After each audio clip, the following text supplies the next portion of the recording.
Una vez más estamos juntos, como lo hacemos semanalmente, para estudiar juntos la porción que corresponde a esta semana.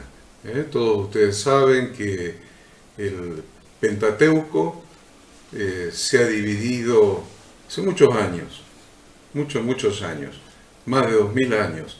Se ha dividido en 54 porciones para poder estudiarlo en el plazo de un año. Entonces hoy estamos nuevamente con una de esas porciones.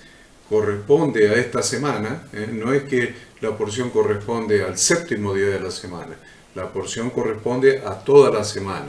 La hemos comenzado a estudiar el domingo pasado y hoy concluimos con el estudio de esta porción y mañana comenzaremos con el estudio de la nueva porción que redondearemos los conceptos, las enseñanzas en el próximo día de reposo, el sábado que viene a la mañana, como lo estamos haciendo ahora. Así que les damos la bienvenida a todos ustedes y les agradecemos, por supuesto, por estar allí, muchos un rato antes de la hora, ya preparados con la Biblia, con un cuaderno, con lápiz, con marcador, con el mate, a otros con el té, con lo que usted tenga allí, pero lo importante es que estemos juntos escudriñando la palabra de Dios. Ada.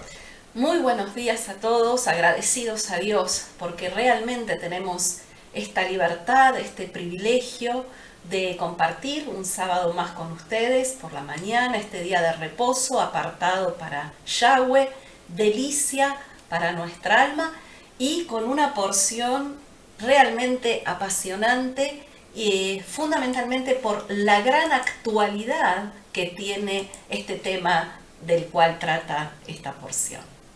Bueno, es importante entonces que tomemos nota de cada versículo que vamos a mencionar para que usted siga estudiando, porque hoy es un día de congregarse, es un día de santa convocación, así que es importante que todo lo que usted ha estudiado durante la semana de esta porción y más lo que podamos agregar en este estudio, usted lo anote, lo tenga en su cuaderno, para que hoy cuando se congrega con el resto del pueblo de Dios, con el resto de la congregación, puedan estudiar y usted haga los aportes que puedan edificar a otros hermanos. Eso le vamos a llamar la mutua edificación. Nos edificamos con la palabra de Dios, con lo que el Espíritu Santo le ha revelado a usted en particular y que usted va a compartir con los hermanos hoy, que le sea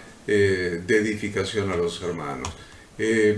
Muy importante entonces que vayamos tomando nota, que vayamos viendo de qué vamos a hablar en este día. Entonces es la porción número 2. ¿Cómo es esto? Sí, es la porción número 2, lleva por nombre en hebreo Noach, que quiere decir Noé, va a tratar sobre todo, ¿no?, la parte de la vida de Noé, el diluvio. También se traduce, además de Noé, descanso, reposo, tranquilidad. Las lecturas que abarca es Génesis capítulo 6, versículo 9 al 11:32, de los profetas Isaías 54:1 al 55:5, una porción llena de promesas para el pueblo de Dios, para el pueblo de Israel, y Mateo 24 del 36 al 47, donde vamos a ver a Jesús justamente hablando, haciendo referencia a lo que aconteció en los días de Noé, esa parte del discurso escatológico de Jesús, ese discurso, esa enseñanza que él da con respecto a su segunda venida. Los temas que abarca es cómo Dios decreta el diluvio, el último llamado, cómo el diluvio inunda la tierra, cuando las aguas retroceden y la tierra se seca, la orden de Dios de salir del arca, Noé trayendo una ofrenda a Yahweh, el pacto que Dios hace con Noé y la señal de ese pacto, que es el arco iris. Luego vamos a ver un episodio triste como la embriaguez de Noé, Noé presagia el destino de sus hijos. Habla también sobre los descendientes de Noé, la torre de Babel y la dispersión. Y por último, las 10 generaciones desde Noé hasta Abraham. Bueno, antes de que Ada comience con la introducción, se hace necesario que recordemos esto. Yo se lo voy a recordar, ya lo sabemos, pero lo voy a recordar. ¿Por qué estudiamos las porciones de esta manera? Estaba conversando yo personalmente con un hermano judío convertido a la fe de nuestro Señor Jesucristo y hoy pastor de una iglesia, y estábamos conversando y realmente dije, cuando volvamos y estudiemos nuevamente la nueva porción, voy a aclarar esto porque de la conversación que tuvimos surgió este enfoque. Yo quiero que usted entienda cuál es el enfoque. El enfoque es encontrar a Jesucristo en las porciones y encontrar instrucciones de vida de Dios para que nuestra vida dé en el blanco. Instrucciones de vida. A ver, vamos a repetir. Jesús le decía a los escribas y a los fariseos, ustedes no creen a Moisés. Ustedes no creen a Moisés. Ustedes no creen en la ley de Moisés, en las instrucciones de Dios dadas a través de Moisés, en el Pentateuco en definitiva. Ustedes no creen a Moisés, porque si creyereis a Moisés, también a mí me creeríais, porque Moisés habló de mí.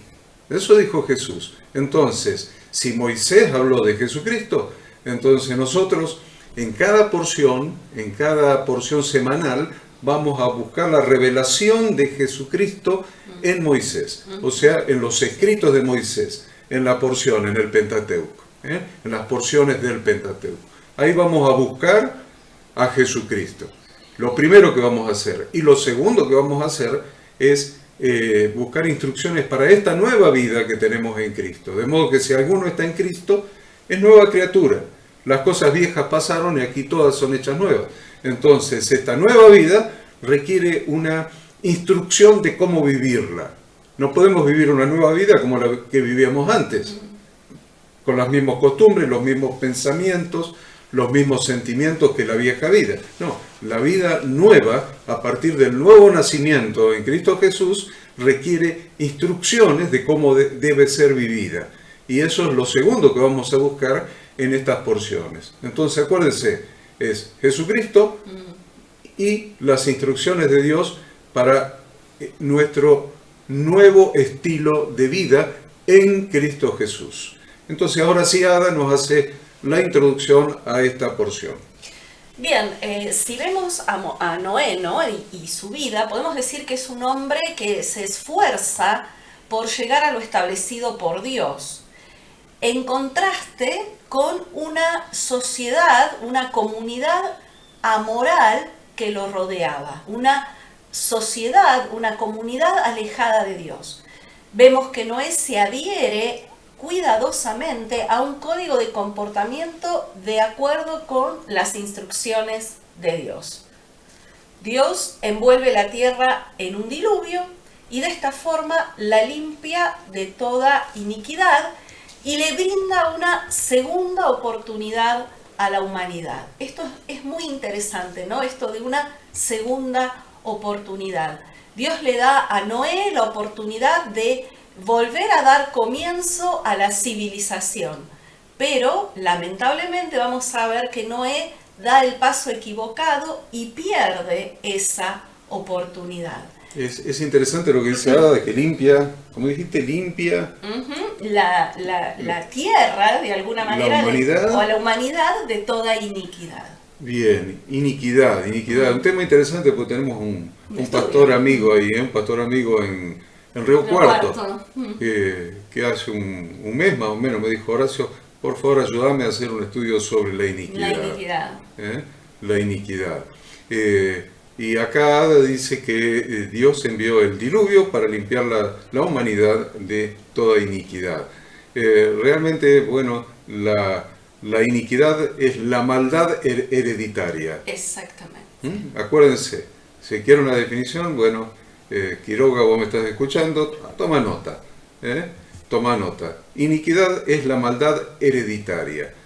Por eso Dios tuvo que mandar el diluvio para deshacer esa degeneración de la humanidad. O sea, esa degeneración, o sea, ese cambio de genética en la raza humana.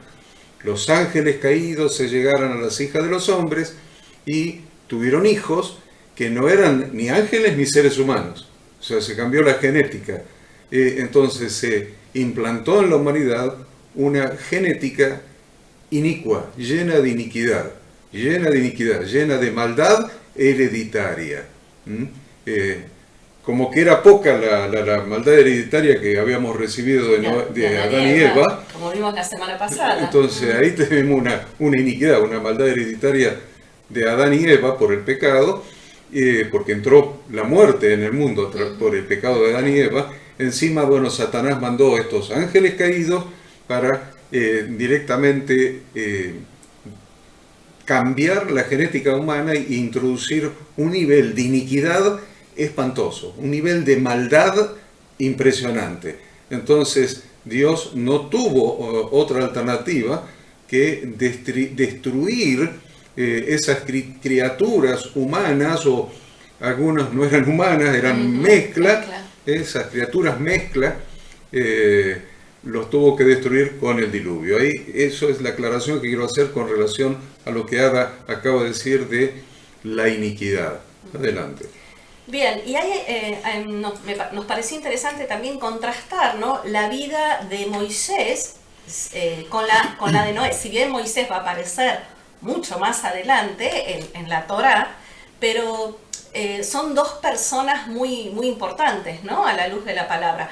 Y vemos que Moisés había crecido en el palacio del faraón y es asociado con los egipcios y un estilo de vida de Egipto inmoral. Hacia el final de la vida de Moisés, estudiamos que Dios lo describe en Deuteronomio 33:1 como un hombre de Dios, como un varón de Dios. A través de la narración de la vida de Moisés, uno puede ver el potencial de crecimiento, las oportunidades de grandeza y el gigante que una persona se puede convertir, incluso cuando sus antecedentes son poco favorables, porque vemos de dónde sale Moisés, del ambiente donde él se crió, de la sociedad en donde él se crió, y vemos realmente cómo él logró, alineado a la voluntad de Dios, transformar y desarrollar todo el potencial que él tenía. Sin embargo, el paralelo con Noé demuestra el potencial que se desperdicia debido a la falta de fortaleza y de convicción. Moisés, en un ambiente adverso, llegó a ser un siervo de Dios. Sin embargo, Noé, habiendo sido escogido por Dios, también en un ambiente adverso, sin embargo, vamos a ver que de alguna manera terminó fallando a los designios de Dios. En una oportunidad, vemos hoy en Génesis 6:13, que Dios le dice a Noé: yo destruiré la tierra.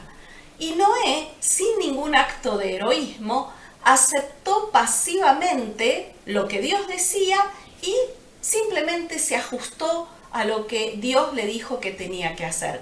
Construyó el arca exclusivamente para su familia y el resto del mundo pereció. Cuando finalmente él tuvo la oportunidad de volver a poblar el mundo y reconstruir todo lo que se había perdido, ¿cuál fue el primer acto de Noé? Plantar una viña para sí mismo. Es decir, el máximo acto de autocomplacencia. Él hizo un acto absolutamente egoísta. Plantó una viña, ¿para qué? Para esa viña tener uva, producir vino, y vamos a estudiar hoy qué pasó con eso. Sin embargo, vemos del lado opuesto, o con una conducta totalmente opuesta, a Moisés.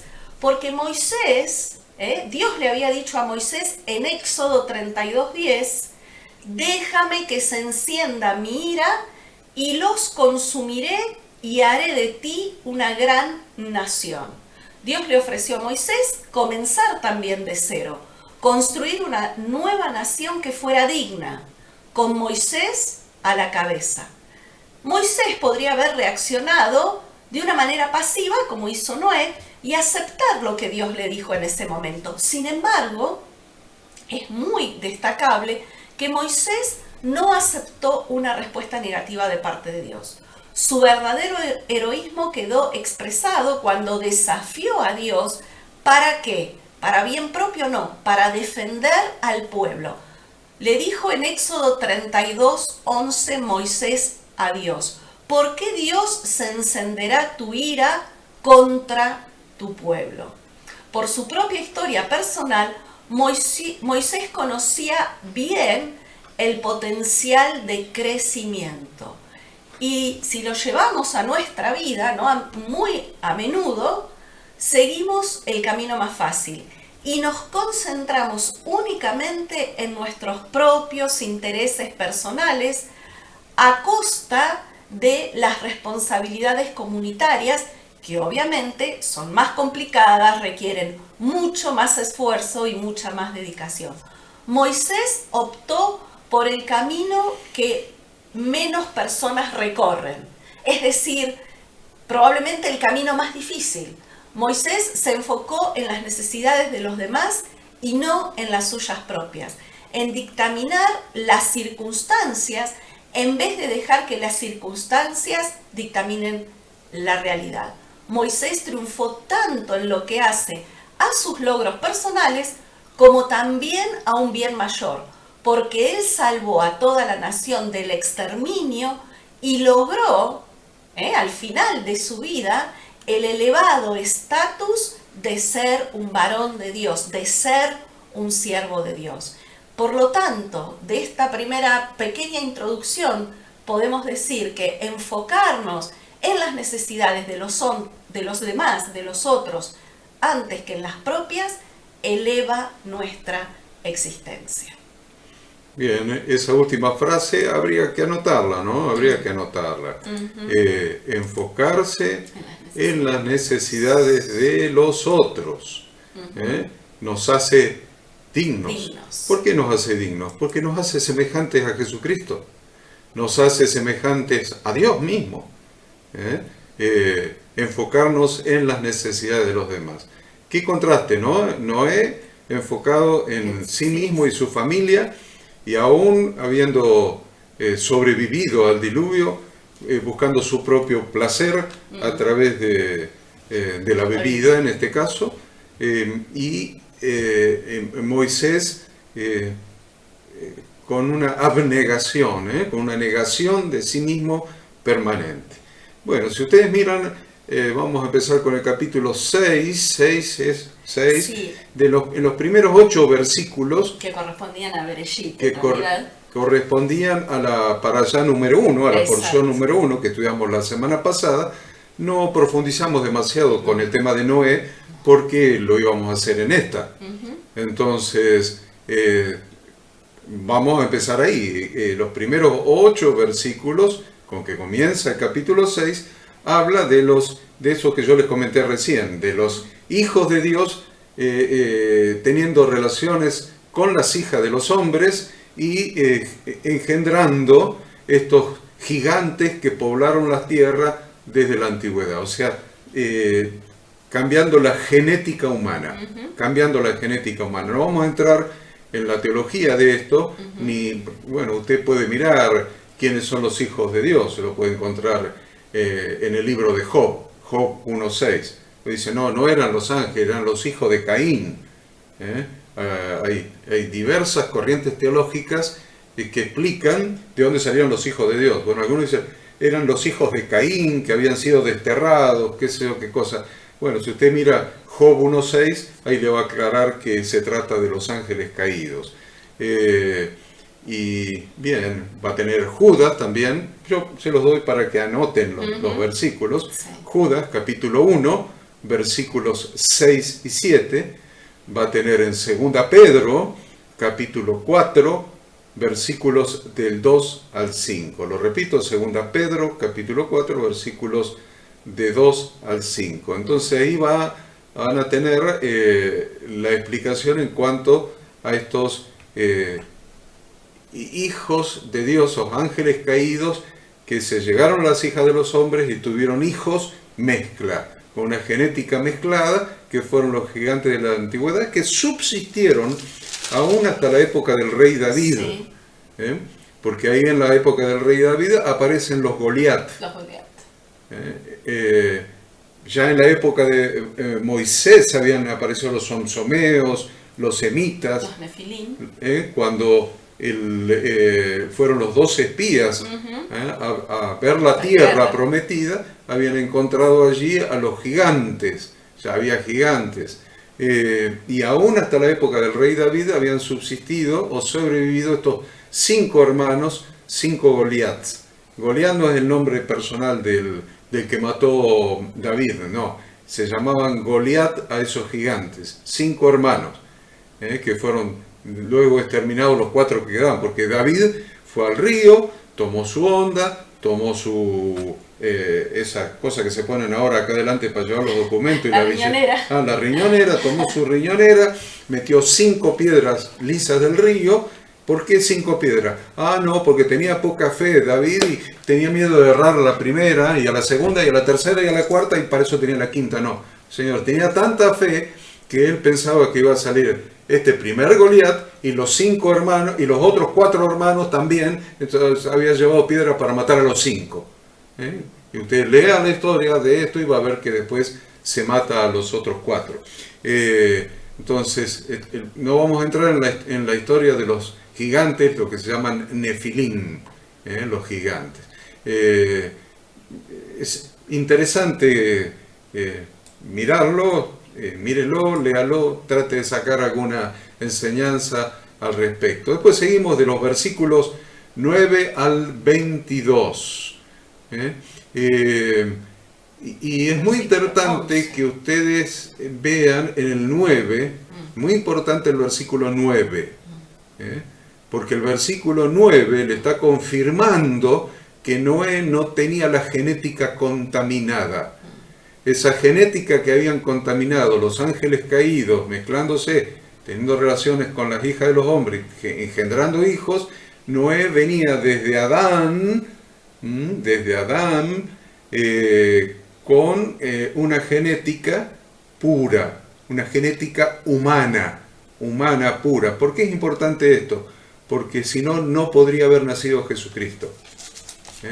Jesucristo tenía que ser perfecto hombre. Entonces Satanás quiso mezclar la genética para que el hombre no tenga la genética con que Dios había creado a Adán y Eva. Sin embargo, Dios se encargó de limpiar la genética y dejar a un hombre con una genética adámica perfecta, como Dios la había creado en la raza humana, para seguir con las generaciones y generaciones, y un día Jesucristo pudiera nacer con esa genética humana perfecta. Perfecta como en la creación, sin pecado, sin la herencia de maldad, sin la iniquidad. Jesús nació sin iniquidad. Por eso usted lee en el versículo 9, estas son las generaciones de Noé. Noé, varón justo, era perfecto en sus generaciones. Ahí lo tiene. Desde Adán hasta Noé, en esa ascendencia no se había mezclado la genética ni con los ángeles caídos, ni con los Nefilim, ni con nada por el estilo. Era Noé perfecto en sus generaciones. Y encima, con Dios caminó Noé. Acuérdense, cuando se habla de caminar con Dios, acuérdense de Enoc. Enoc caminó con Dios y no conoció la muerte. Enoc todavía está vivo. Nunca murió. Todavía está vivo. Así que, ¿por qué? Porque caminó con Dios. Igual que Elías. Enoc Elías, todavía están vivos. Miren cuántos miles de años están vivos todavía. Entonces, usted lee allí del versículo 9 hasta el 22 y bueno, ahora va a explicar algo al respecto. Sí, el secreto también está, el diagnóstico está en el 11, ¿no? Porque dice, y se corrompió la tierra delante de Dios y estaba la tierra llena de violencia, ¿no? Ahí tenemos un parámetro y el diagnóstico por el cual Dios toma la decisión que toma, ¿no? Esta genética que descontaba Horacio, esta raza humana degenerada, totalmente distorsionada a lo que Dios había creado, produjo obviamente que la tierra, estos hombres, fueran hombres llenos de violencia. Entonces, es interesante preguntarnos, o todos nos preguntamos, ¿por qué Dios hizo que Noé tuviera que pasar por la difícil y ardua tarea de construir un arca que le llevó 120 años en terminarse? Y sabemos que Yahweh, con su infinita misericordia, no quería traer el diluvio a la tierra. ¿Por qué? Porque Dios deseaba preservar la vida. Siempre decimos, Dios es un Dios de vida, no es un Dios de muerte. Él no quería destruir a la humanidad. Así como un padre anhela el retorno de sus hijos que se han alejado, así también Dios esperaba que sus hijos e hijas errantes escucharan su llamado, abandonaran esos malos caminos y regresaran a Él. Ese era el anhelo de Dios. Por eso Dios le da nada más y nada menos que 120 años de tiempo para que durante el proceso de la construcción del arca, la humanidad pudiera volverse a Él. Si veían a Noé ocupado día y noche en la construcción del arca, obviamente la gente le preguntaría qué es lo que él estaba haciendo. Entonces esa iba a ser la oportunidad para que Noé les contara sobre el inminente diluvio y les diría que podían cancelar el duro decreto de parte de Dios si se arrepentían y corregían sus caminos. Todo dependía de ellos. La generación del diluvio estaba obsesionada con el hedonismo y la búsqueda del placer. Entonces anoten, tierra llena de violencia, igual que ahora. Una sociedad centrada en el hedonismo, es decir, en la búsqueda del placer, en el cuidado humano, podríamos decir también en el egocentrismo. Y en ese clima, ¿no?, en una sociedad de estas características, las leyes de Dios que exigen obediencia y disciplina, obviamente quedaban eclipsadas. Cuando estudiamos la palabra de Dios, escuchamos su voz y llegamos a comprender cuánto nos desviamos de su camino. Esa es la principal función de la palabra, ¿no? Que nos confrontemos con el modelo de Dios y cómo es nuestra vida. Entonces podemos dar los pasos de arrepentimiento para volver a Él. ¿Por qué Moisés tuvo que entrar al arca? ¿Acaso Noé, acaso Dios no la podía salvar de otra manera? Lo que pasa es que Dios quería lograr que Noé y su familia asumieran la responsabilidad de, al salir del arca, reconstruir el mundo y hubieran salido de una mejor manera. Es decir, que también la vida dentro del arca, esta vida que ellos van a vivir casi un año adentro del arca, de alguna manera los iba a transformar. ¿Y por qué? Porque en el arca Noé y su familia tuvieron que cuidar a todos los animales que Dios le había ordenado reunir, y al forzar Dios a cuidar a esos animales, de alguna manera hizo Dios que ellos le prestaran atención a las necesidades individuales de otros seres. Es decir, tratar de desarrollar la empatía en Noé y en su familia. Cada animal necesitaba algo diferente, diferentes clases de comida, diferentes horarios, diferentes cuidados. Gracias a lo difícil de esta labor, el carácter de Noé se moldeó y se transformó en un cuidador sensible. A través de esta labor aprendieron el significado de acercarse a los demás con actos de bondad. Otra lección que también nos deja este proceso que podemos aprender nosotros es la paciencia. Porque así como Dios fue paciente con esa generación, también nosotros hoy, más que nunca, debemos ser pacientes con los miembros de nuestra familia, con el resto de las personas. ¿Por qué? Porque ellos necesitan conocer a Dios. Debemos destacar que en la Torá Dios le ordenó la construcción de 2 edificios. Hay 2 edificios a lo largo de toda la Torá donde vemos que Dios dio exactos y detalladas instrucciones de cómo debían ser. Uno de los edificios fue el Arca de Noé, la que estamos estudiando ahora, y otro de los edificios fue el tabernáculo. Y en el Nuevo Testamento, el Templo Santo formado por piedras vivas, paramoradas por Dios, por el Espíritu.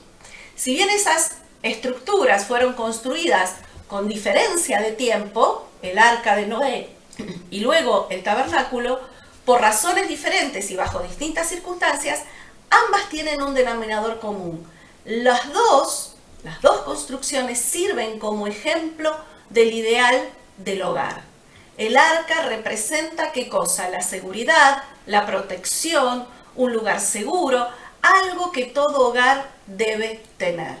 Por su parte, el tabernáculo refleja un refugio espiritual, un hogar que es un verdadero bastión de fe. Un lugar en donde el marido, la esposa y los hijos viven en paz y armonía, donde prevalece la bondad y la sabiduría de la Torá, un lugar donde habita la Shekinah, la presencia de Dios. Fíjense que también Dios le dice a Noé que tenía la obligación de crear ventana a través de la cual pudiera ver a los demás y ser sensible a su dolor y sufrimiento. Si lo hacía, es decir, si desarrollaba esta sensibilidad, iba a salir de esa dolorosa tragedia siendo una persona más amable, más sabia, más bondadosa, y le permitirían entender mejor su obligación hacia sus semejantes. Durante los 120 años en los que Noé construyó el arca, no llegó a entender ese mensaje. En contraste con los actos de Abraham, quien le rogó a Dios que salvara a los malvados habitantes de Sodoma y Gomorra, y también, en contraste, como lo vimos antes, con Moisés, que después de que hicieron el becerro de oro y Dios le dio la oportunidad de empezar de nuevo, Moisés quiso salvar a su pueblo.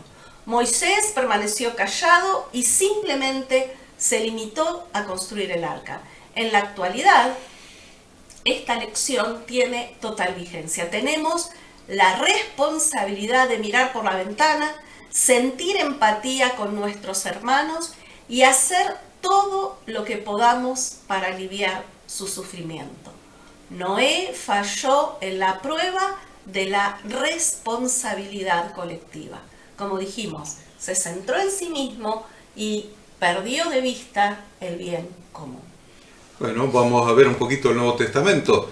Allí en Mateo 24, del 36 al 39, vamos a ver un poquito acá. A ver. Claro que justo es la porción del Nuevo Testamento de esta para allá. Es el Brihadashá que tocaba leer en esta porción, relacionado con la porción. Acuérdense, siempre tenemos la porción de Moisés, o sea, del Pentateuco, ¿sí?, los profetas y el Nuevo Testamento. Jesús lo decía, tienen la ley y los profetas, la ley y los profetas. Eso quiere decir, es la manera en que se estudiaba la Biblia en la época de Jesús, como él la estudiaba, luego como los apóstoles siguieron estudiando la Biblia.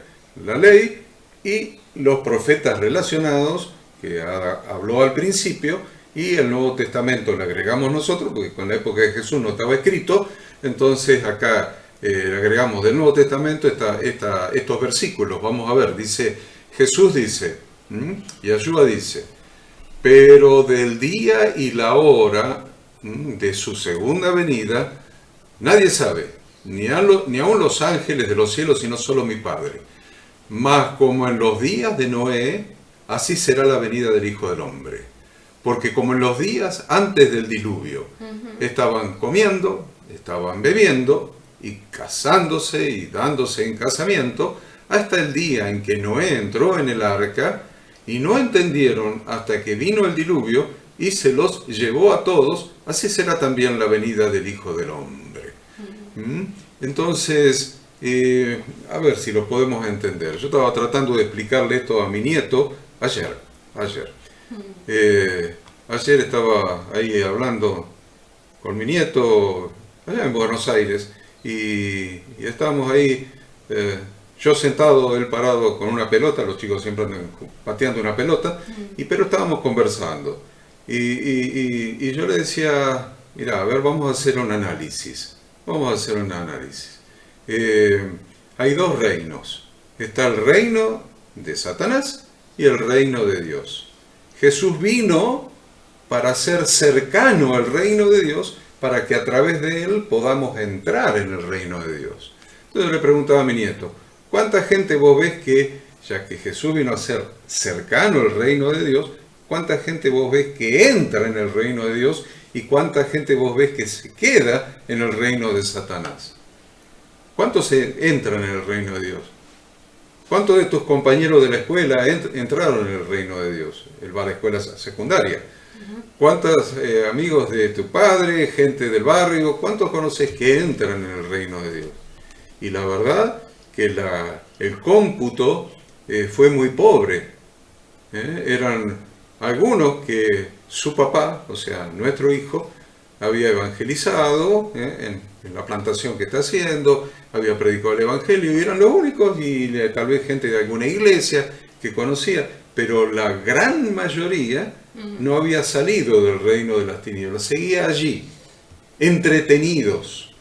Yo no estoy hablando de gente delincuente, asesinos, no, estoy hablando de gente que, como está descrito acá, como en los días de Noé antes del diluvio, estaban comiendo y bebiendo. ¿Qué tiene de malo? Nada. Casándose y dándose en casamiento. ¿Qué tiene de malo? Nada. Pero ¿saben lo que tiene de malo? Que estaban indiferentes al reino de Dios. Jesús vino para ser cercano al reino de Dios, para que puedan entrar al reino de Dios, que puedan entrar al arca de Noé. El arca de Noé es un tipo de la iglesia. El tabernáculo es un tipo de la iglesia, que después se convirtió en templo con Salomón. Ese tabernáculo es un tipo de la iglesia. Ya lo mencionó Ada recién. En el Nuevo Testamento, ahí se puede ver claramente el templo formado por piedras vivas para morada de Dios en el Espíritu. El arca es un tipo de la iglesia. Jesús hizo cercana el arca para salvación. Eso es lo que dijo. El reino de los cielos se ha acercado. Arrepentíos y creed en el Evangelio. Entonces, hizo cercana el arca, sin embargo, la gente sigue entretenida. Comiendo, bebiendo, casándose, armando su vida, haciendo planes, proyectos, etcétera, pero sin Dios. Sin Dios. Entonces, el pecado no es andar matando gente por ahí o robándole a las ancianas que salen del banco. El pecado es estar lejos de Dios, es ignorar el propósito de Dios, ignorar las instrucciones de Dios, ignorar a Dios mismo. Entonces, realmente la gente está entretenida, pero no entra en el arca. Eso es muy, muy importante que lo entendamos, porque nuestra misión como evangelistas, todos nosotros, todos los creyentes somos evangelistas, pues tenemos la gran comisión para cumplir de predicar el evangelio. Miren que el día y la hora ustedes no lo conocen. Ustedes no lo conocen. Un día va a empezar a llover, decía Noé. Un día va a empezar a llover, ni sabían cómo, porque hasta ahí no había llovido nunca. Entonces, va a empezar a caer agua del cielo, se van a romper las fuentes del cielo, las del mar, y va a ser un zafarrancho de agua, y ustedes van a estar comiendo y bebiendo, entretenidos, lejos de Dios. Nuestra función es la función de Noé. Es predicar. No vamos a tener 120 años para predicar. No, menos ahora. Ojalá sí lo tuviéramos. Ojalá sí lo tuviéramos. Pero yo creo que el tiempo se acorta y es tiempo de que empecemos a cumplir o sigamos cumpliendo. Y si la estamos cumpliendo, pongamos toda nuestra energía, nuestro empeño, nuestro denuedo en predicar la palabra de Dios, en predicar el Evangelio a tiempo y fuera de tiempo. ¿Por qué? Porque estamos cerca de la hora, porque ya se está viendo la maldad, la violencia desenfrenada, la corrupción. Mi nieto también ayer me decía, bueno, pero abuelo, ¿dónde están los políticos que pueden salvar el país, que pueden llevar el país adelante? Y le digo, a ver, pensá en el Poder Ejecutivo, pensá en el Legislativo, pensá en el Poder Judicial.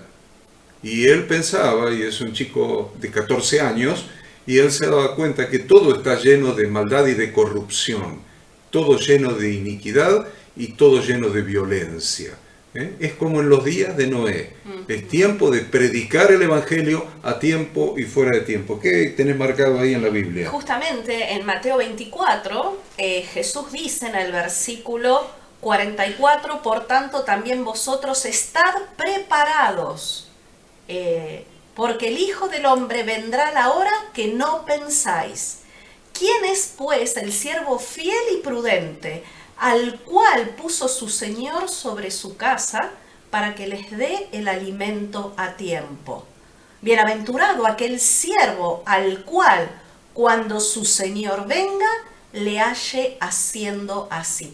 ¿Qué dice? Entonces Jesús anhela esto, ¿no? De que seamos siervos, esos siervos que el Señor puso sobre su casa, sobre su iglesia, sobre su pueblo, para que demos alimento a su tiempo. Y eso es lo que está diciendo Horacio, ¿no? Y tiene una promesa, dice, porque de cierto les digo que sobre todos sus bienes le pondrá.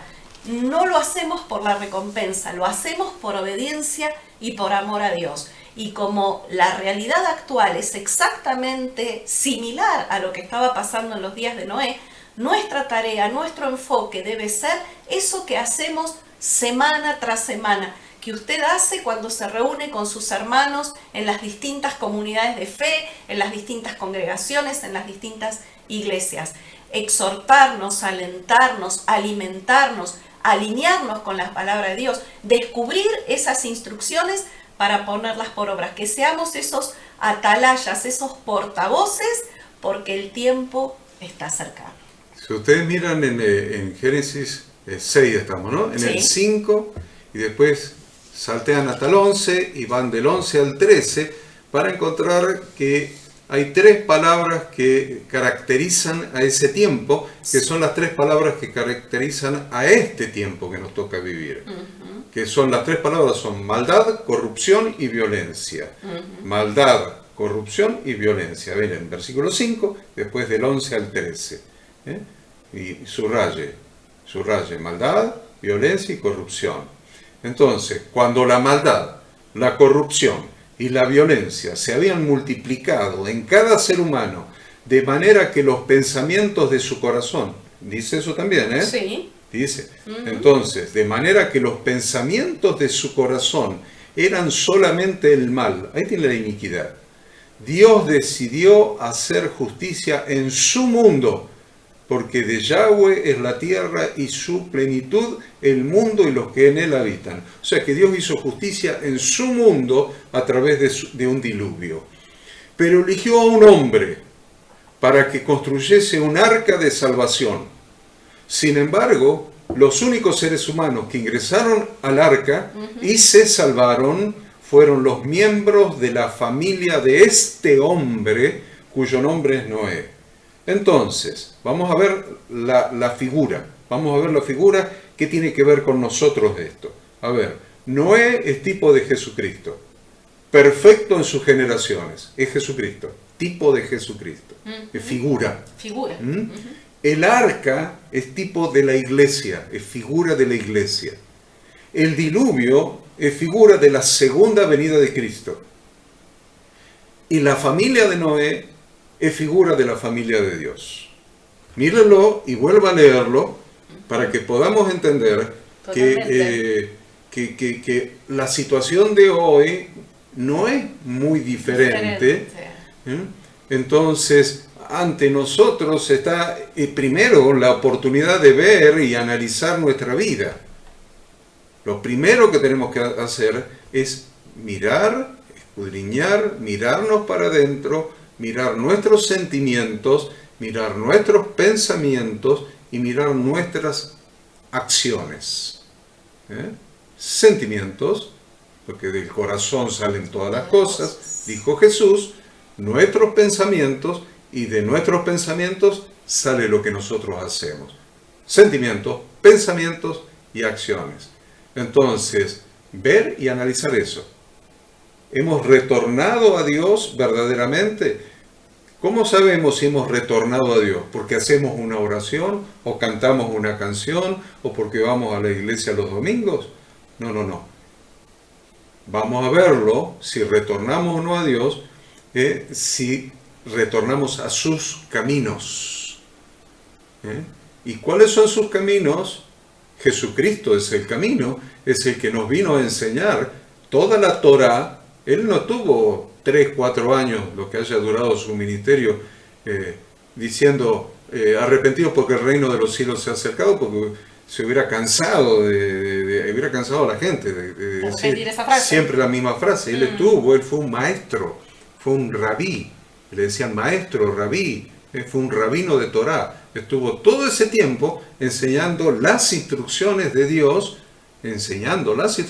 para que la vida de la gente diera en el blanco. Entonces, no es que vamos a analizar nuestra vida a ver si nos emocionamos cuando cantamos. No, vamos a analizar nuestra vida a ver si estamos caminando en las instrucciones de Dios para que nuestra vida en el blanco, porque caminar en la Torá es caminar en Jesucristo, porque Jesucristo es la Torá hecha carne. Entonces, la iglesia es el arca que está destinada a llevar muchas personas a la salvación. Entonces debemos estar preparados, estar preparados, como nos dice la Escritura, no dejando de congregarnos, Gálatas 6:10, hacer bien a todos, predicar el Evangelio como el Señor Jesucristo. Muy importante esto. Bien, sigamos adelante. Entonces, pues vamos lento, vamos a saltear. Entonces, hay un detalle que no quiero que se les pase desapercibido. A ver, en el versículo 19, Sí. Dios le manda a Noé que debía meter en el arca dos de cada especie. O sea, una pareja de cada especie. Sí. Un macho y una hembra, para que pudieran reproducirse.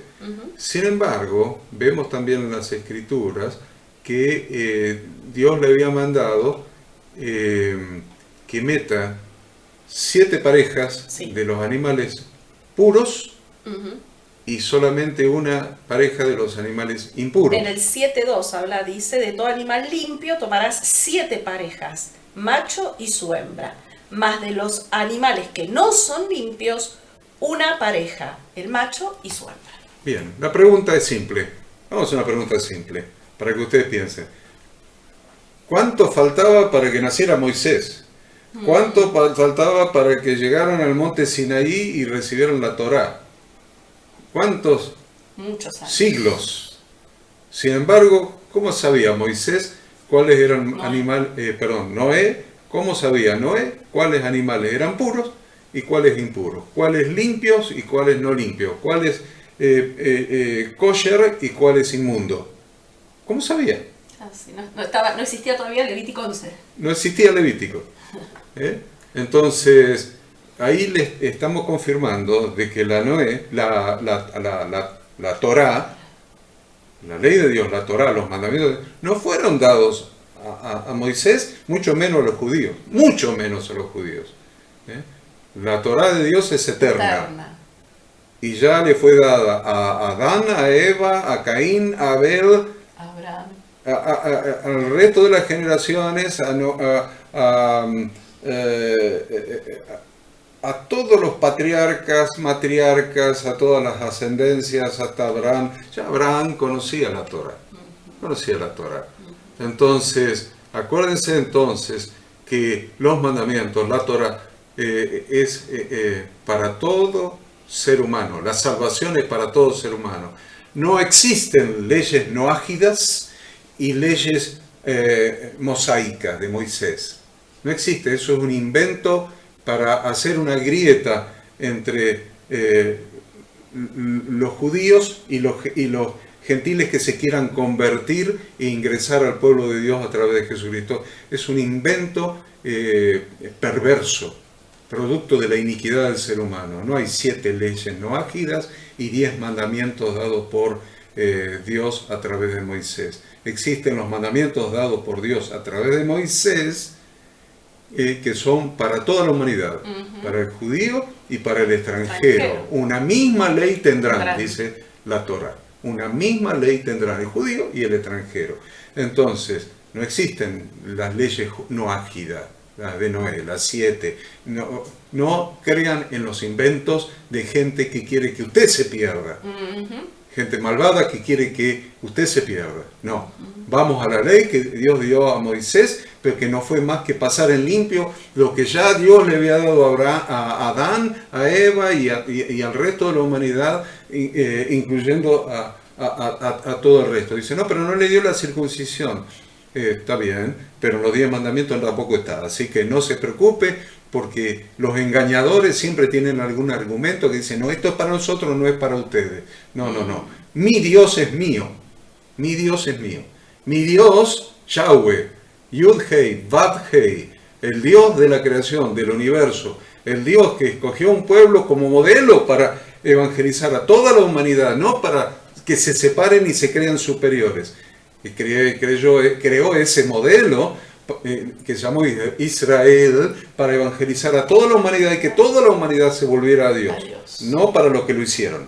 Entonces, entendamos bien, la Torá de Dios es nuestra. Mi Dios, el Dios de la Torá, el Dios de los pactos, es mi Dios. Es tu Dios, abrazá a tu Dios, llegate a tu Dios a través de Jesucristo, su Hijo, quien vino a redimirte mediante la entrega de su vida, de verter su sangre como precio de rescate, te redimió para acercarte al Padre, y ahora Yahweh es tu Dios, es mi Dios, sus pactos son nuestros pactos y su Torah es nuestra Torah.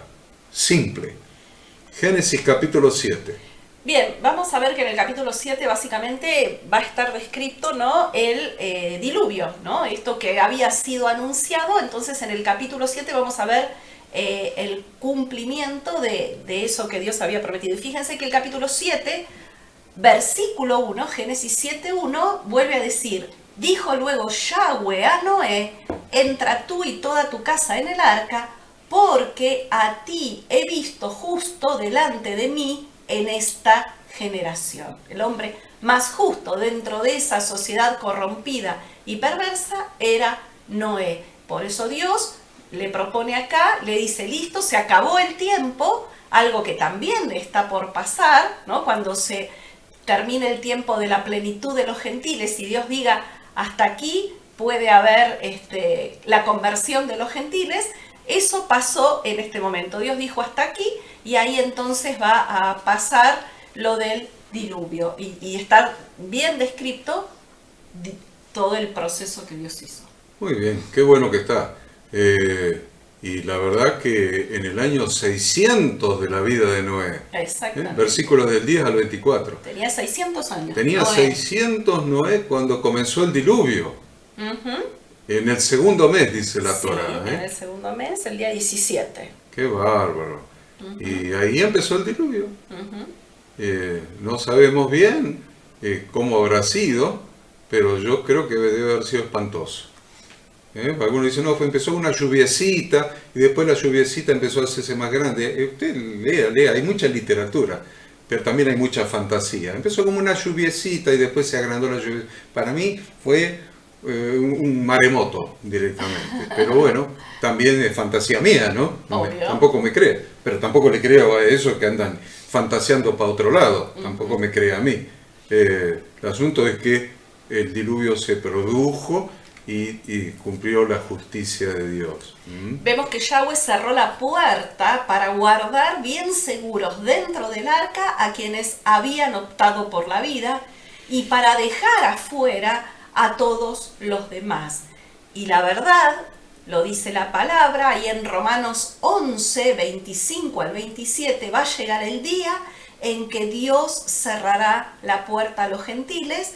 Dice, porque no quiero, hermanos, que ignoréis este misterio, para que no seáis arrogantes en cuanto a vosotros mismos, que ha acontecido a Israel endurecimiento en parte, hasta que haya entrado la plenitud de los gentiles. Y luego todo Israel será salvo, como está escrito, vendrá de Sión el libertador, que apartará de Jacob la impiedad. Y este será mi pacto con ellos, cuando yo quite sus pecados. Repito, Romanos 11, del 25 al 27. Bueno, 40 días duró el diluvio. 40 días llovió sin parar. Y bueno, si fue como yo pienso, medio un maremoto eso, el arca fue zarandeada. Obvio, quedó flotando, pobrecita. Quedó flotando, no es lo grave, puede flotar como uno flota. Claro, pero en tormenta. Pero lo que quiero que note es la palabra zarandeada. El arca fue zarandeada, fue movida de un lado para otro. Así va a ser tu vida. Estás en el arca de salvación, estás en la iglesia, en el templo santo, estás en el lugar de salvación que Dios ha provisto para salvaguardar tu vida. Sin embargo, tu vida va a ser zarandeada por los vientos, por la tempestad, por el maremoto, por todas las circunstancias que nos toca atravesar. Pero quédate tranquilo, porque el arca también es figura de Jesucristo. Es figura de la iglesia, pero también es figura de Jesucristo. Si estás en Jesucristo, podés ser zarandeado por todos los vientos de circunstancias, de adversidad, de problemas económicos, de enfermedad, de incertidumbre en el país, incertidumbre política, incertidumbre por las guerras, incertidumbre por las pestes, incertidumbre por lo que vos quieras, pero si estás en Cristo, podés ser zarandeado todo lo que sea, pero en Él estamos a salvo. Estamos a salvo. Usted dice, pero por ahí me muero, y por ahí te morís, pero ¿sabe qué? Para empezar vas a tener 1000 años de reinado con Jesucristo, después de la resurrección, y después de los 1000 años la vida eterna. Así que no te preocupes por esta vida efímera, transitoria, pasajera. No te preocupes por el lugar, si hay violencia en el país, en la ciudad. No somos ciudadanos de este mundo. Nuestra patria es celestial. Vamos rumbo a la tierra prometida, donde nuestro Redentor reinará. Estamos en el arca de salvación. Entonces, es muy importante que entendamos eso. Vamos a Génesis capítulo 8, donde las aguas retroceden. Sí, comienza el 8 diciendo, y se acordó Dios de Noé y de todos los animales y de todas las bestias que estaban con él en el arca, e hizo pasar Dios un viento sobre la tierra y disminuyeron las aguas. Es importante que entendamos lo que son los antropomorfismos. Dice, ¿pero que Dios se había olvidado? Pasaron 40 días y ¿qué pasó? Tenía poca memoria, que en 40 días se olvidó que estaba flotando Noé con su familia y todos esos animalitos ahí adentro. No, son antropomorfismos. La Biblia está llena de imágenes de Dios como si fueran imágenes humanas. El dedo de Dios, la mano de Dios, el brazo de Dios, la niña de sus ojos, sus oídos. Todos son antropomorfismos, son figuras humanas para que podamos, con esta mente chiquitita que tenemos, esta mente finita, podamos entender a Dios. Entonces, que se acordó es un antropomorfismo, para que podamos entender que llegó el plazo que él había predeterminado, y él dijo, ya se cumplió el plazo de 40 días, listo, ahora... Más los 150. Más los 150, entonces del ahora... siglo 24. Entonces ahora, 40 días, claro que 40 días llovió sin cesar, y los 5 meses... que fue que la tierra estaba cubierta por el agua, ya se cumplió el plazo de 40 días, no llueve más, tac, y ahora 150 días para que las aguas vuelvan a los océanos, se evaporen y vuelvan a las nubes, vayan a los océanos, etc.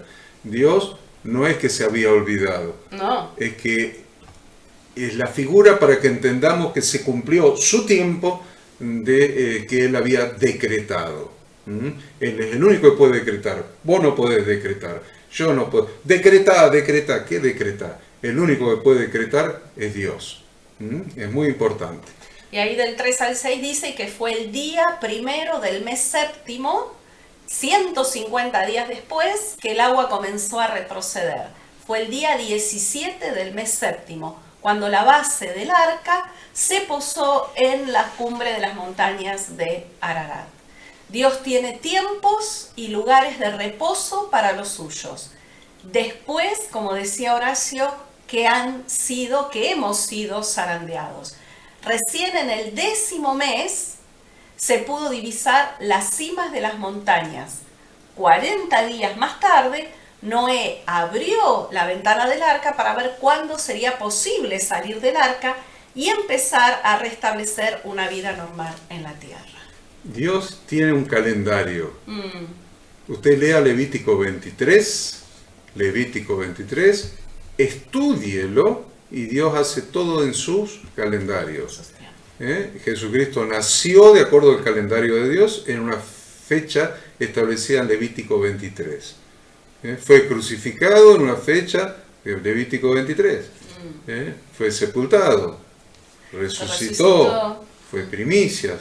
El Espíritu Santo descendió en una fecha de Levítico 23. Bueno, acá está hablando del día primero del mes séptimo. ¿Qué es el día primero del mes séptimo? Lea Levítico 23 y va a encontrar que es el día de trompetas.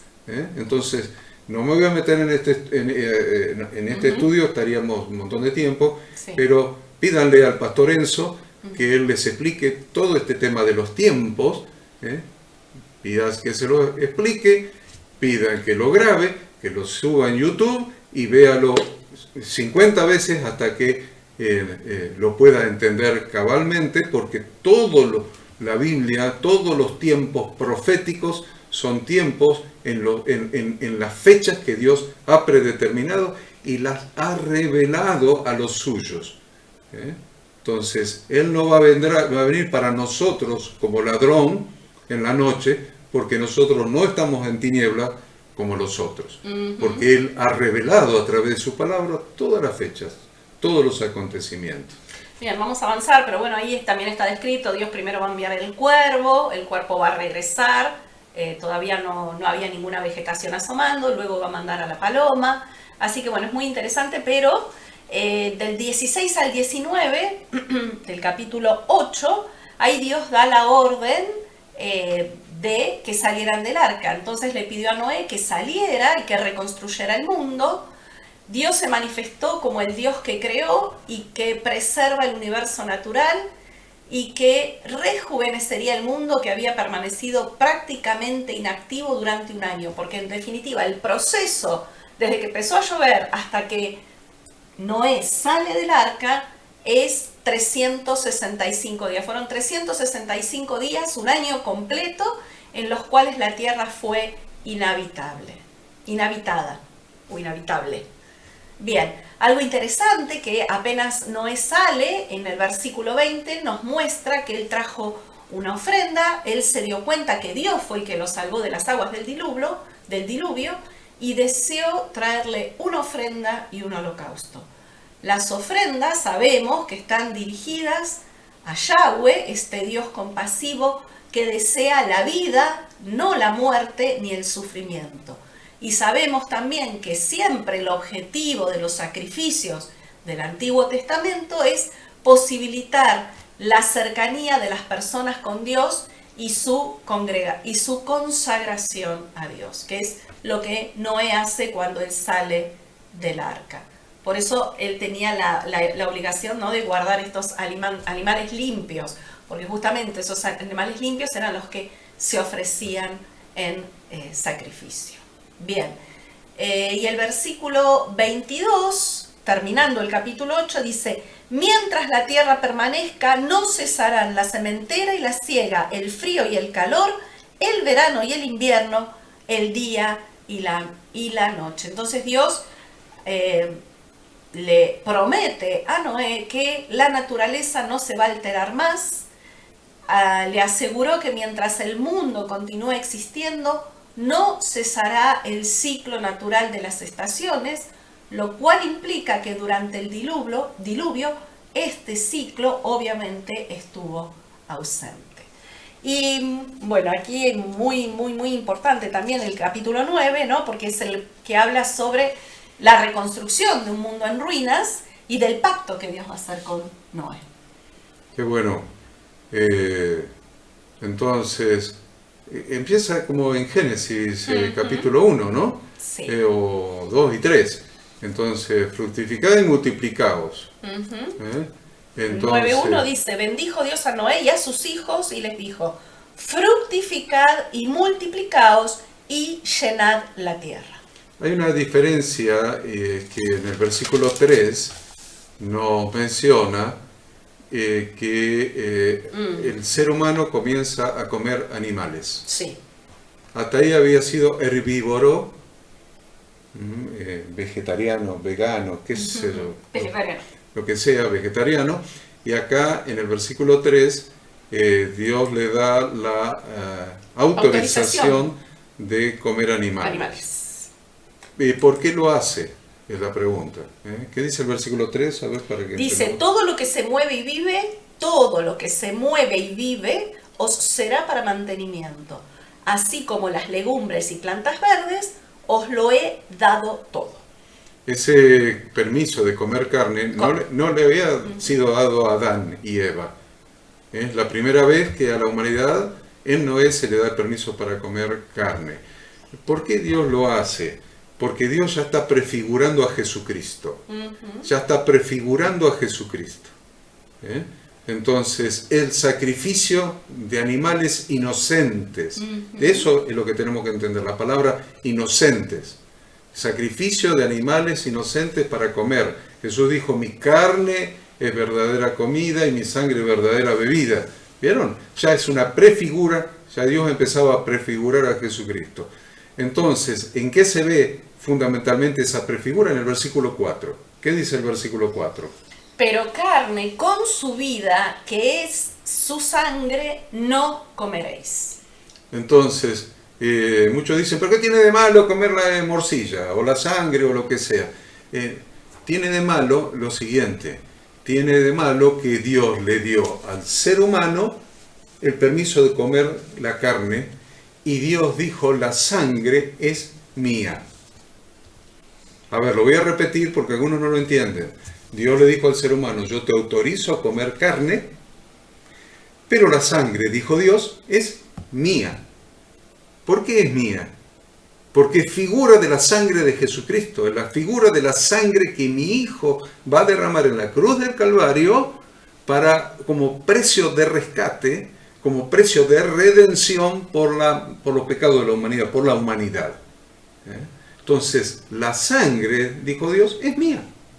Por eso cada vez que en la Torá vemos qué se hacía con la sangre, maten al animal. Pero la sangre, a no ser que lo maten en el templo o en el tabernáculo y sea derramada sobre el altar, si es afuera del tabernáculo, que en las ciudades donde matan animales para comer, la sangre hay que verterla en tierra. Se derrama en tierra. ¿Por qué se derrama en tierra?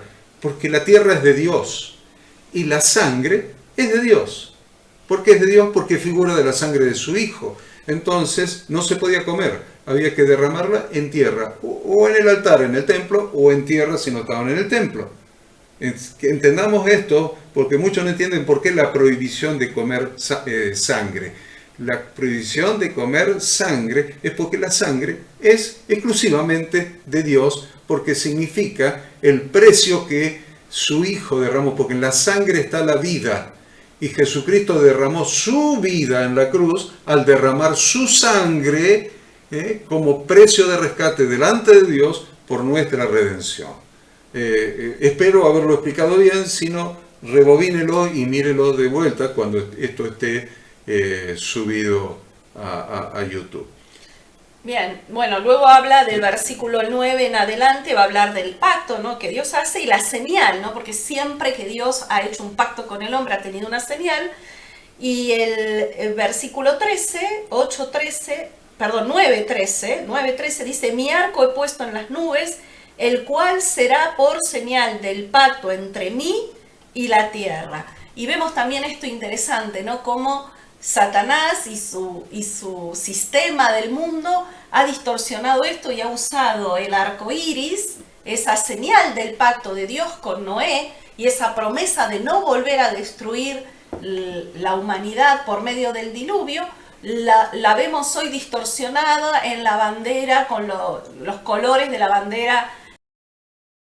Y justamente también ayer nos comentaba nuestro nieto, ¿no?, que estaba horrorizado por un mural que habían pintado en una pared inmensa de la escuela, justamente hablando de la diversidad, con la bandera y un montón de cosas que para él, que está instruido en la palabra, le llamaban poderosamente la atención y le producían un gran rechazo, ¿no?, una gran controversia en su mente, porque en un ámbito escolar había un mural de esas características.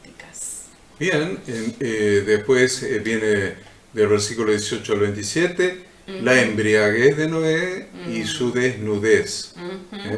Él se embriagó y se desnudó. Andaba ahí a los porrazos, totalmente borracho. Borracho, totalmente claro, sin ebrio, conciencia. Y bueno,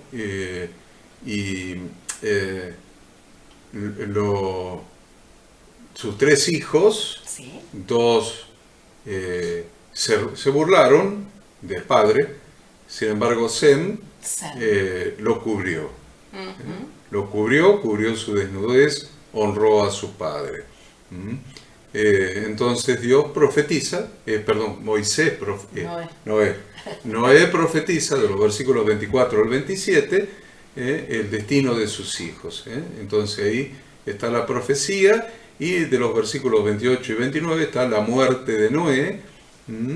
Entonces Noé nació en el año 1056, en el calendario que todavía lleva el pueblo hebreo, desde la creación, de la creación del hombre, estamos hablando. Nació en el 1056, el diluvio tuvo lugar en el año 1656. Claro, porque tenía justo 600 años. Y murió en el 2006, desde la creación del hombre. Entonces, Noé vio dos mundos, un mundo corrompido y un mundo regenerado, un mundo reiniciado. Génesis capítulo 10 habla de los descendientes de Noé. Claro, hay un montón de nombres ahí, ¿no? Es siempre que tenemos descendencias o que tenemos, ¿cómo se llaman estos?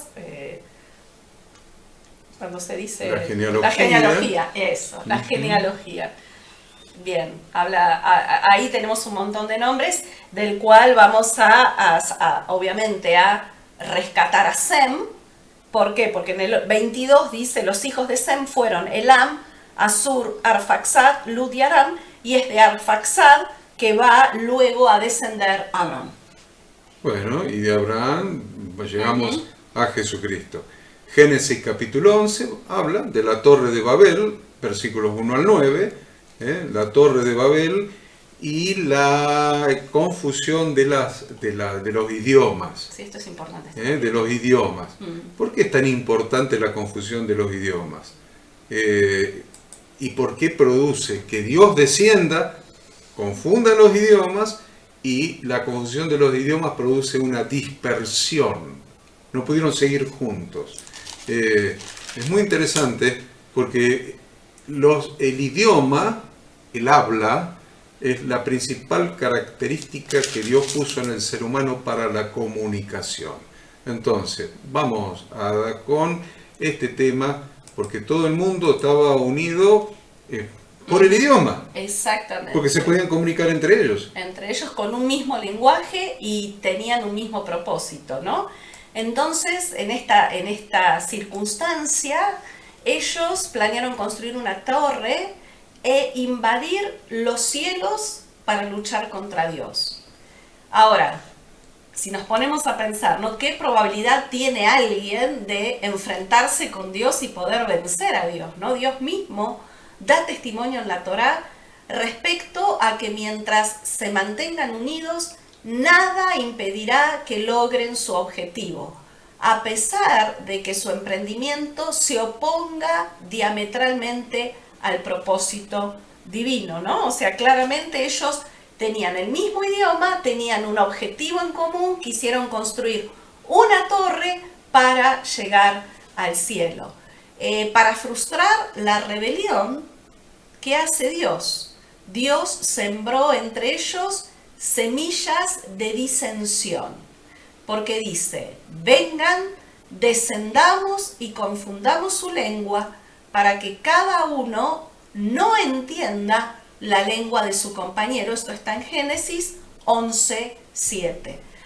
Al cambiar las lenguas, Dios les dificultó la comunicación, lo que hizo que la unidad se hiciera imposible. Ya al no hablar una misma lengua, no tenían posibilidad de estar comunicados, no tenían posibilidad de permanecer en la unidad. Cuando estuvieron unos contra otros, entonces Dios pudo dispersarlos. Cuando se terminó la unidad, ahí Dios los pudo dispersar. Dice Génesis 11:8, entonces Dios los dispersó desde allí a toda la superficie de la tierra y dejaron de construir la ciudad. La generación de la Torre de Babel era mucho peor que la generación del diluvio. Ellos salieron directamente a luchar contra Yahweh. A pesar de eso, Yahweh no los eliminó porque tenían una cualidad crucial que los redimía. Estaban unidos con un mismo propósito, con un mismo lenguaje, trabajando en completa armonía para lograr la misión. Toda la humanidad de ese entonces se había unido. Y mientras estuvieran unidos, Dios sabía que ellos eran imparables. Hay un poder tremendo en la unidad. Yahweh dijo, no puedo castigarlos porque están unidos. Obviamente no puedo permitir que tengan éxito con el ataque, por lo que socavaré su unidad y los dispersaré. ¿Cómo logra esto Dios? A través de cambiarles el lenguaje. La Torá nos enseña la sorprendente fuerza de la unidad, la sorprendente fuerza de la unión. Cuando estamos unidos y nos respetamos y nos escuchamos mutuamente, nada puede detenernos. Cuando estamos juntos, se desencadena una fuerza exponencial. Cuando están unidos, nada puede detenerlos. La humanidad accedió a este increíble poder, pero lo dirigieron mal, utilizándolo en contra del plan de Dios. Si ustedes miran el versículo 5, van a encontrar otro antropomorfismo. Sí. En el versículo 5 dice, y descendió Yahweh para ver la ciudad y ¿sí? la torre. Y la torre que edificaban los hijos de los hombres. Es un antropomorfismo. Descendió Yahweh, ¿no? Dios es omnipresente, pero cuando acá está diciendo, Dios está en la altura de su santidad y los hombres en la bajeza de su maldad y de su, como dije, la maldad, iniquidad. En la bajeza de su iniquidad el hombre, Dios en la altura de su santidad. Entonces, es una metáfora, es un antropomorfismo, para que entendamos que Dios descendió para ver la iniquidad del ser humano. Ahora, Babel, la torre de Babel, Babel quiere decir confusión. Confusión. Entonces, con la confusión de sus lenguajes para que no se pudieran entender, entonces los hombres quedaron definitivamente dispersados. Entonces, ¿qué hay que aprender de esto? Hay que aprender cuál es el poder de la unidad. El poder de la unidad. A ver, cuando los hombres comenzaron a edificar la Torre de Babel, habían descubierto la llave más importante para asegurar el éxito de cualquier emprendimiento humano. La llave más importante. La llave más importante para asegurar el éxito de cualquier emprendimiento humano se llama unidad. La unidad en la empresa, la unidad en el grupo, la unidad en el negocio, pero fundamentalmente para nosotros la unidad en la iglesia. Entonces, ¿cuáles principios encontraron? Encontraron los siguientes 4 principios de la unidad. Anote, 4 principios de la unidad. Primer principio de la unidad es la comunicación a través de un mismo lenguaje. Comunicación a través de un mismo lenguaje, que nos podamos entender. Un mismo lenguaje. El primero entonces es comunicación a través de un mismo lenguaje. Segundo, entendimiento. Tercero, tener objetivos comunes, los mismos objetivos comunes. Cuarto, trabajo conjunto para realizarlo. Si tenemos un mismo lenguaje, hablamos el mismo idioma, nos entendemos, nos establecemos objetivos que sean comunes a todos y nos ponemos a trabajar en conjunto para realizar esos objetivos, es los principios de la unidad que nos van a asegurar indefectiblemente el éxito. Les pido que tomen nota de estos principios y se pongan a reflexionar, a meditar cómo aplicaríamos estos principios al matrimonio. Tarea para hoy, con relación a este punto, pónganse a analizar y a reflexionar cómo se aplicarían estos principios para el matrimonio. Después del versículo 10 al 26 vienen las 10 generaciones de Noé hasta Abraham. 10 generaciones de Noé hasta Abraham. Entonces, ¿hay algo para decir de esto? No, habíamos visto la semana anterior, en la porción anterior, que hubo 10 generaciones desde Adán hasta Noé, y vemos ahora que también hay 10 generaciones entre Noé y Abraham, ¿no? Dándole a la humanidad la oportunidad de llevar a cabo la responsabilidad de cumplir con el plan de la creación. Y la verdad que las primeras 10 generaciones, ¿no? Hasta Noé, vemos que fallaron en el plan de Dios, fracasaron, y por eso es que Dios tuvo que aniquilarlos por el diluvio. Entonces, la misión de la humanidad recayó en Noé y en sus descendientes. Las 10 generaciones siguientes a Noé también fracasaron.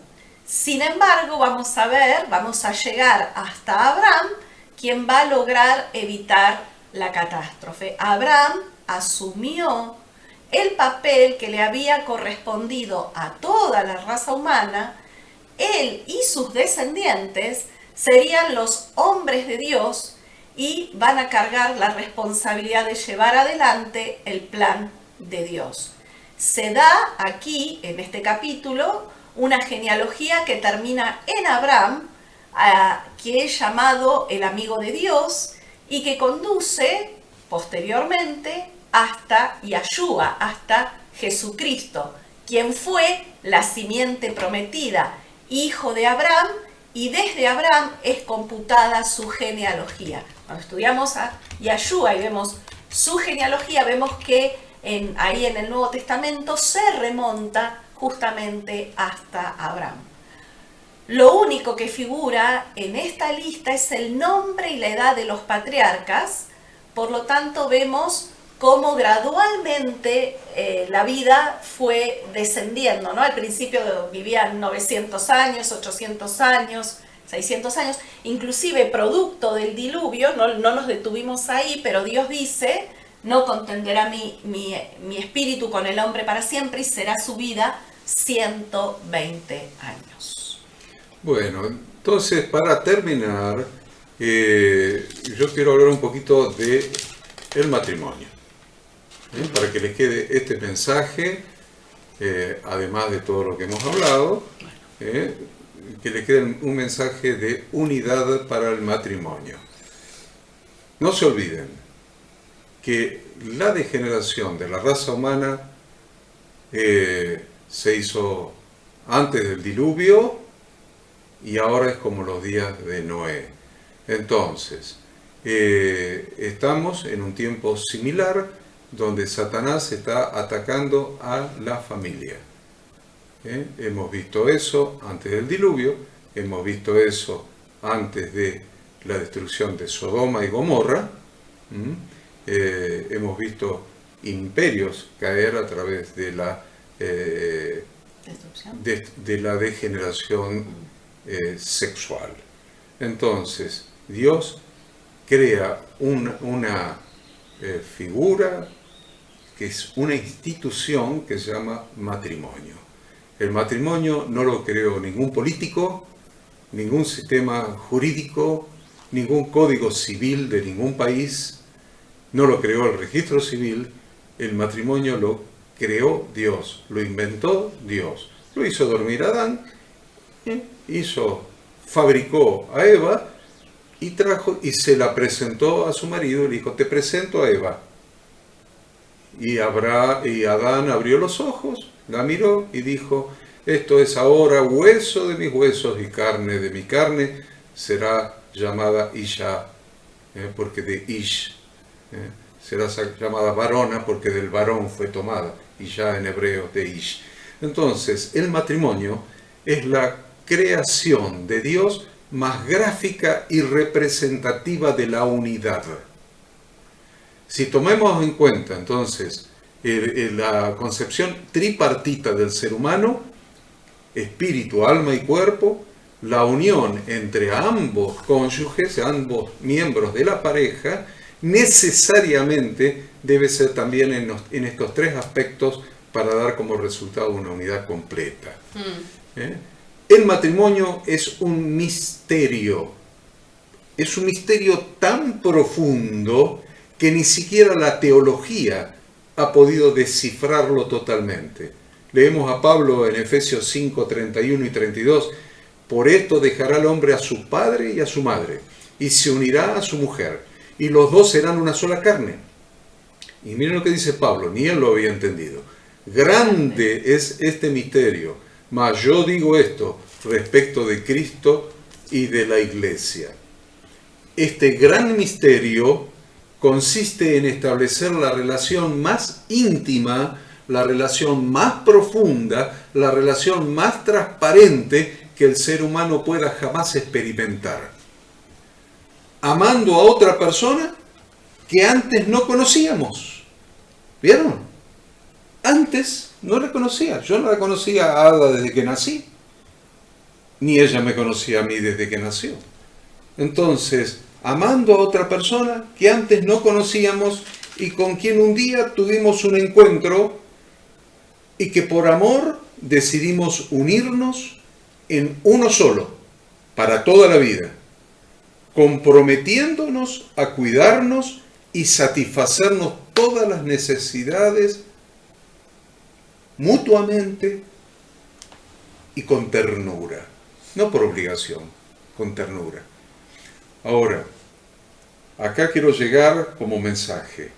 La Biblia nos enseña que este gran misterio, lo hemos leído ahí en Efesios, este gran misterio que es el matrimonio, es simplemente una figura visible para todos nosotros de lo que en realidad es la relación de amor que Jesucristo estableció para Él y su iglesia.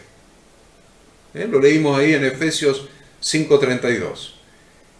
En realidad es una figura, para que entendamos. ¿Vieron cómo hablábamos de Dios y los antropomorfismos?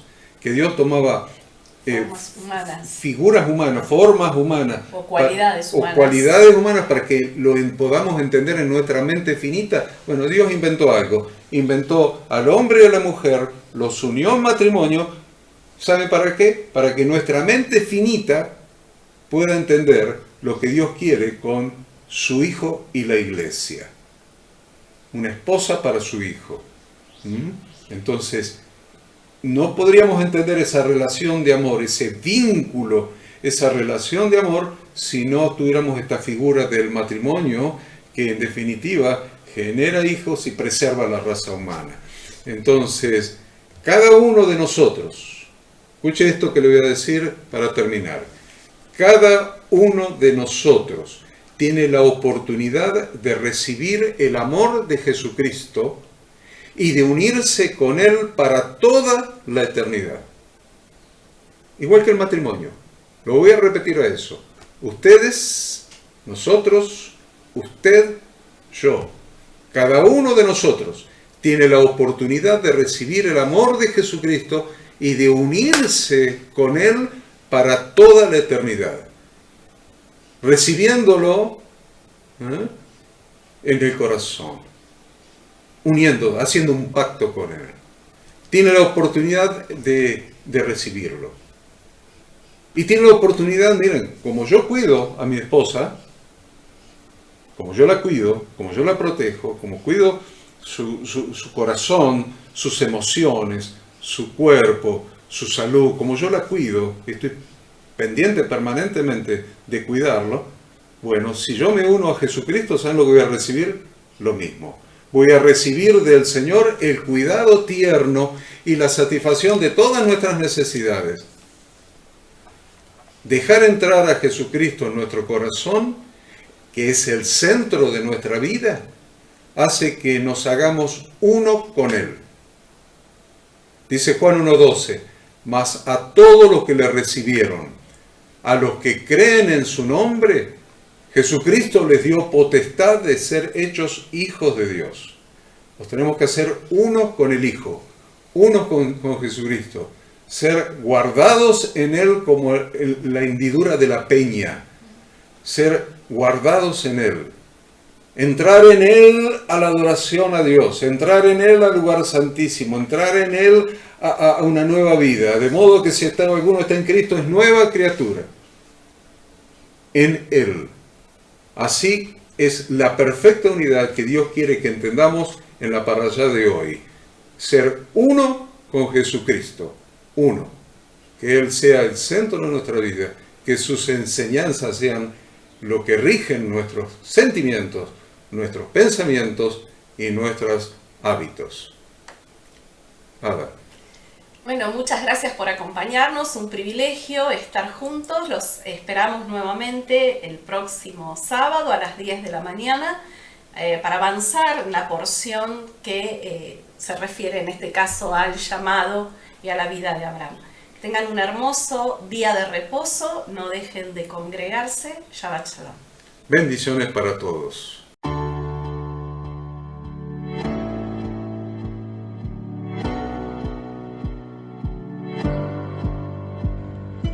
Queremos que tú también conozcas esta herramienta que durante los últimos 18 años ha sido útil para las iglesias de todo el mundo de habla hispana, capacitando cientos de siervos de Dios.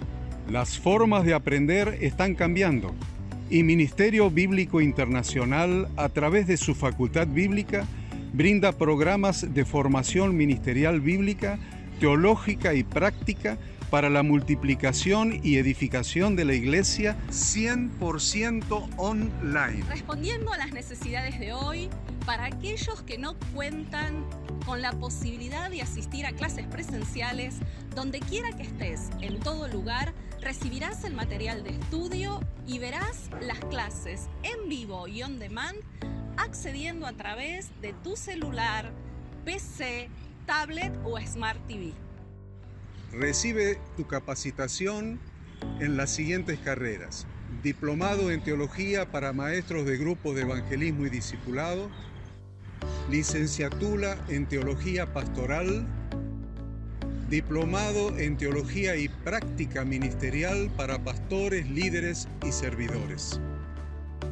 Súmate a los pastores que han organizado un grupo de estudio tutorial a distancia en la congregación con estudiantes locales y de las otras iglesias de la zona.